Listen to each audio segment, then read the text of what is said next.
ପାଞ୍ଚଟି smart lifestyle ଯାହା ଆପଣଙ୍କ ଜୀବନର ଦିଗ ବଦଳାଇ ଦେବ। First, mind reset.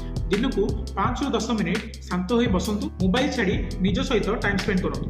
ଏହା ଷ୍ଟ୍ରେସ୍ କମାଏ ଓ ଫୋକସ୍ ବଢ଼ାଏ ଏବଂ ଭଲ ଡିସିସନ୍ ନେବାକୁ ସାହାଯ୍ୟ କରେ। Second, clean eating. ଘରୋଇ ଖାଦ୍ୟ ଖାଆନ୍ତୁ ଏବଂ ଜଙ୍କ ଫୁଡ୍ କମାନ୍ତୁ। ଖାଦ୍ୟ ପ୍ଲେଟ୍ରେ ସବୁଜ ପନିପରିବା ସହିତ ପ୍ରୋଟିନ୍ ଯୁକ୍ତ ଖାଦ୍ୟର ଆଡ୍ କରନ୍ତୁ। ଏହାଦ୍ୱାରା ପେଟ ସଫା ରହେ, ଏନର୍ଜି ଲେଭେଲ୍ ବଢ଼େ ଏବଂ ସ୍କିନ୍ ଗ୍ଲୋ କରେ। ଥାର୍ଡ ହେଲା ଡେଲି ମୁଭମେଣ୍ଟ। ହେଭି ଏକ୍ସରସାଇଜ ବା ଜିମ୍ ଯିବା ଦରକାର ନାହିଁ।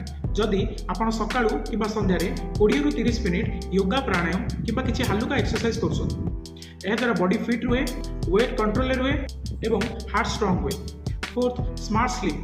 ଡେରି ରାତି ପର୍ଯ୍ୟନ୍ତ ଫୋନ୍ ନ ଦେଖି ସ୍ଲିପ୍ ଟାଇମ୍କୁ ଫିକ୍ସ ରଖନ୍ତୁ ଏବଂ 7ରୁ 8 ଘଣ୍ଟା ଭଲ ଭାବେ ଶୁଅନ୍ତୁ। ଏହାଦ୍ୱାରା ମୁଡ୍ ଭଲ ରହିବା ସହିତ ବ୍ରେନ୍ ଫ୍ରେଶ୍ ରୁହେ ଏବଂ ଇମ୍ୟୁନିଟି ଷ୍ଟ୍ରଙ୍ଗ ହୁଏ। Fifth, positive connection. ନିଜ ପରିବାର ସହିତ କିଛି କ୍ୱାଲିଟି ଟାଇମ୍ ବା ଖୁସିର ସମୟ ବିତାନ୍ତୁ। ନେଗେଟିଭ୍ ଲୋକଙ୍କ ଠାରୁ ଦୂରେଇ ରୁହନ୍ତୁ।